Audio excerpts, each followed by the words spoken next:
तो इस वीडियो में हम जानेंगे कि कोरोना वायरस क्या है। तो चलिए देख लेते हैं कोरोना वायरस आखिर है क्या, हमें क्या क्या प्रिकॉशंस लेनी चाहिए।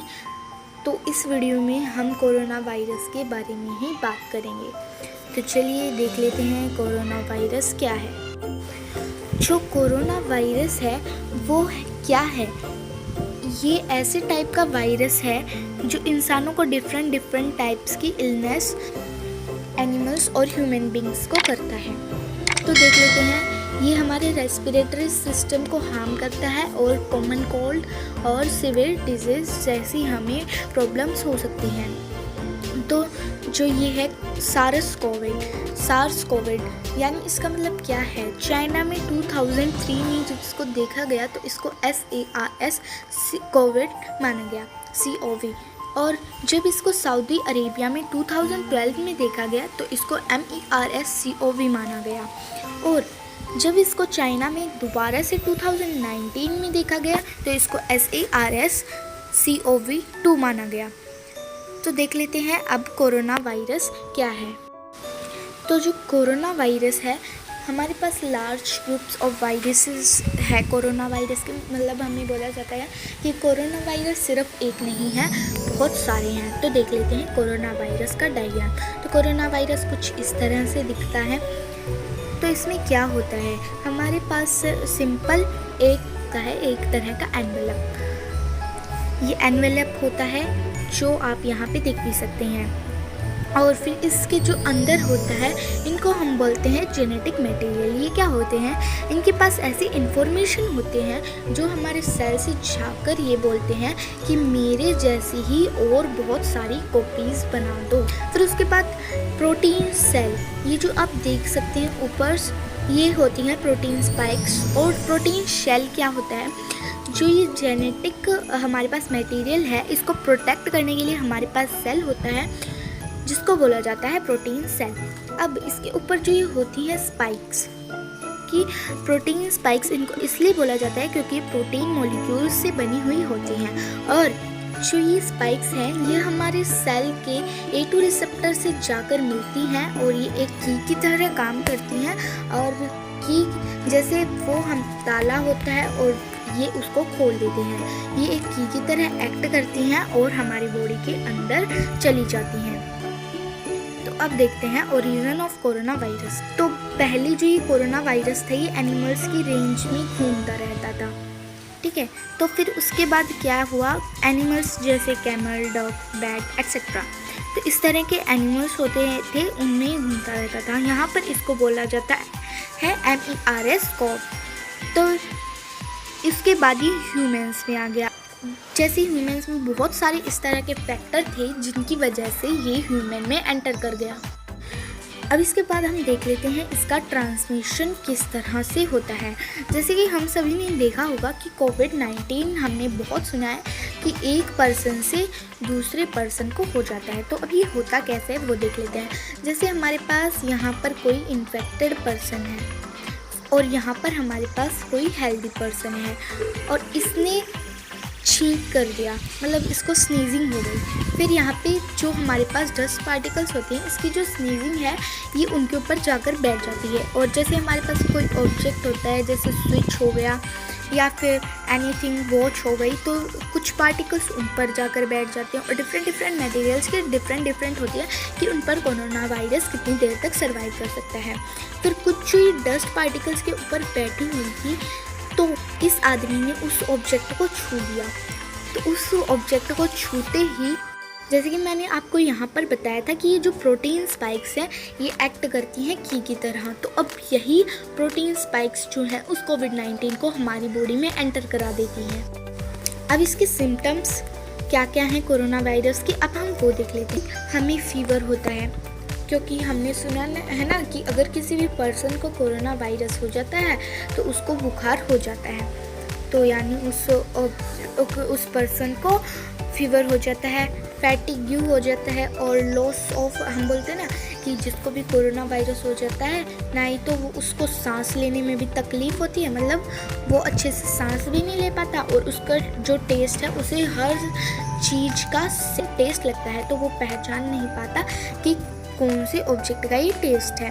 स्किन पे रैशेस भी हो जाते हैं और हमारी जो रेस्पिरेटरी सिस्टम है वहाँ पर भी ये इफ़ेक्ट करता है। और उसके सिम्टम्स क्या क्या हैं?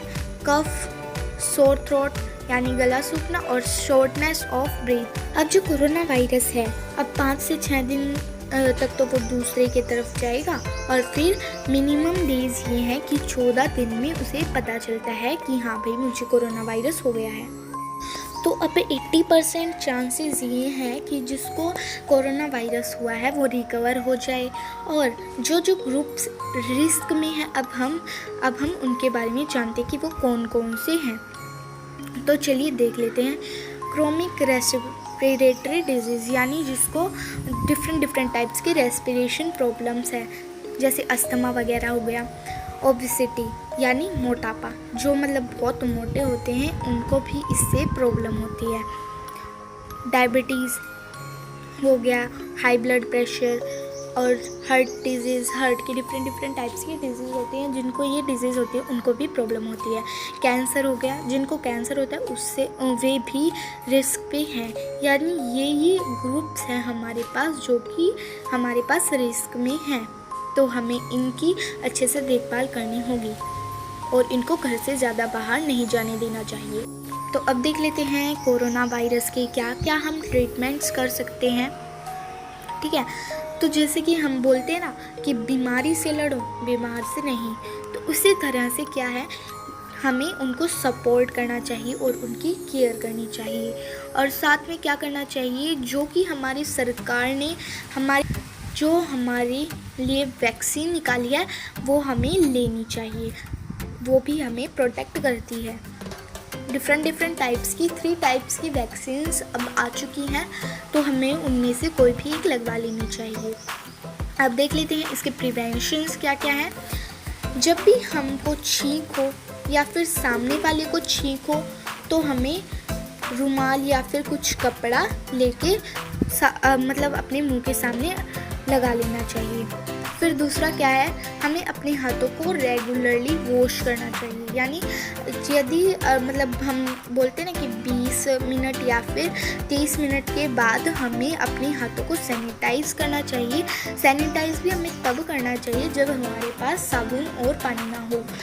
तो जब हमारे पास साबुन या पानी ना हो तो फिर हमें अल्कोहल बेस्ड सैनिटाइज़र से अपने हैंड्स को वॉश कर लेना चाहिए। एटलीस्ट 1 मीटर डिस्टेंस, यानी जहाँ पर एक आदमी खड़ा है वहाँ से 1 मीटर और ज़्यादा तो नहीं बोलूँगी, पर कम से कम 1 मीटर या फिर 6 मीटर की दूरी तो होनी चाहिए, क्योंकि कोरोना वायरस हमारे को वरना हो सकता है, क्योंकि वो पार्टिकल्स पे बैठ जाता है डस्ट के, इसलिए। और फिर उसके बाद हमें क्या करना चाहिए, जैसे हमारे पास डिफरेंट टाइप्स के मास्क होते हैं या फिर PPE होते हैं, तो हमें उन्हें लगाना चाहिए और अपनी सरकार की भी माननी चाहिए। ठीक है, तो हमें उनको लगाना चाहिए मास्क को। फिर उसके बाद देख लेते हैं, हमें घर पर ही रहना चाहिए। मतलब आप बोलते हैं ना, अगर किसी को बुखार हो गया तो वो घर पर ही रहे तो ज़्यादा बेटर है, वरना उसको ये प्रॉब्लम हो सकती है कि वो औरों को भी फैला दे। वैसे तो अगर कोई ज़रूरी काम ना हो तो हमें घर से बाहर निकलना भी चाहिए। और अगर हम ज़्यादा व्हीकल्स का भी यूज़ नहीं करेंगे तो वहाँ से हमारे पास डबल बेनिफिट्स हो जाएंगे। ना ही तो पोल्यूशन होगा और साथ में कोरोना वायरस का भी खतरा कम होगा। अब देख लेते हैं आगे क्या है। आगे है, हमें डॉक्टर से चेकअप करा लेना चाहिए। मतलब हमें समय पर हमें लगता है कि हमें कोरोना वायरस हो गया है तो हमें डॉक्टर से चेकअप ज़रूर करा लेना चाहिए। अगर हमें लग रहा है कि हमें फीवर हो गया, कफ, डिफ़िकल्टी इन ब्रीथिंग हो रही है, और तो फिर हमें मेडिकल केयर से जल्द बात कर लेनी चाहिए और वहाँ से हमें सॉल्यूशन ले लेना चाहिए। अब देख लेते हैं अब, और हमें ये भी बता लेना चाहिए कि हम पिछले 1 वीक में कहाँ गए थे। 1 या फिर 3 वीक्स के अंदर हमें उनको अपनी ट्रैवल हिस्ट्री बतानी चाहिए और हमें ये भी बताना चाहिए कि हम किन आदमियों से मिले हैं जो कि मतलब अनवेल थे यानी सिक थे।